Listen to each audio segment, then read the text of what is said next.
You've seen it, right? The teenager completely glued to their phone, totally lost in a world of beeps and notifications. But what if that little device is more than just a distraction?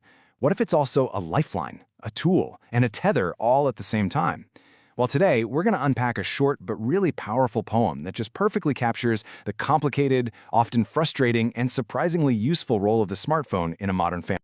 So, it all starts with this simple but oh-so-loaded statement: my teeny bopper has a phone. I mean, with just those 6 words, the poem throws us right into a scene that is playing out in millions of homes, probably as we speak.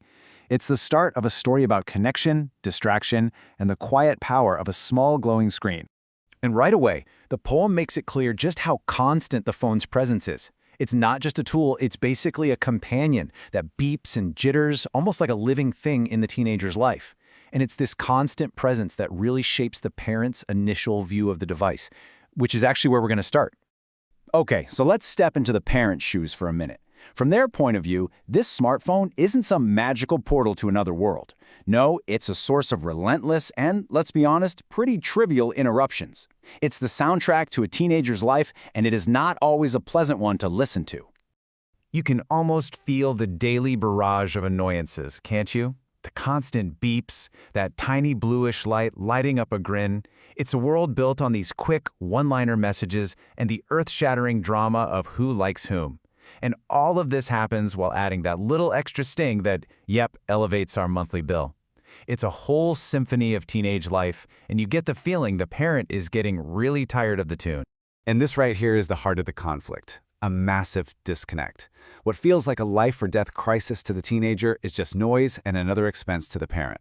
You know, it's that classic generational gap, but technology has just thrown gasoline on the fire. But then, just as we're settling into the parent's frustration, the poem does something I did not see coming. It pivots. The narrator finds a surprising upside to all this constant connectivity, a silver lining in that cloud of beeps and notifications. And there it is, the turning point. The narrator realizes this super irritating device actually has a silver lining. It's somehow become a buffer, a tool that's preventing arguments and literally keeping the peace in the house. But how? How does that work? Well, the transformation is pretty profound. What used to require a shouting match, literally raising my voice, is now replaced by a high-tech choice. The phone shifts the entire dynamic from constant confrontation to simple, direct communication, and that changes everything.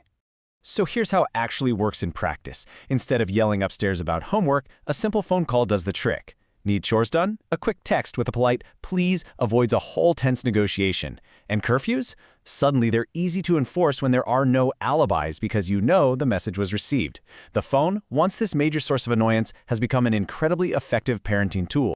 And all of this brings us to the central paradox of the entire poem, which the author captures in one fantastic metaphor that just perfectly sums up the phone's contradictory nature. The beeping tether. It's a brilliant phrase, isn't it?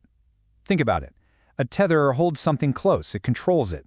But this one beeps, giving the user this sense of importance and connection to their own world. The device creates both dependence and independence at the exact same time. It's wild. So the phone is like an invisible leash that keeps the daughter safely connected. It holds her close. But from the daughter's perspective, it's a lifeline to her entire social world, making her feel important or grandiose. It's a clever trick, really. Parental oversight completely disguised as teenage freedom. So after weighing all the daily annoyances against all the surprising conveniences, you might expect a nice, neat conclusion. But the poem doesn't give us one. Instead, it leaves us with this profound and honestly slightly unsettling question that just hangs in the air long after you're done reading. This image just captures the whole scenario perfectly, doesn't it? The mother downstairs, the daughter upstairs, both connected through their devices, but also completely separate from each other. It is, like the poem says, convenient, easy, with no doubt. But is convenience the only thing that matters? And so, after all the high-tech solutions and the peaceful parenting, the poem lands on this devastatingly simple question. For all its utility, what is this technology costing us in terms of genuine, human, face-to-face connection? And as we wrap this up, the poem's final question really starts to echo in our own lives. We all have our own beeping tethers, don't we? They make our lives easier, more efficient, more connected in some ways, but are they also maybe making us more distant? It's a question that's definitely worth asking, and one that doesn't have an easy answer.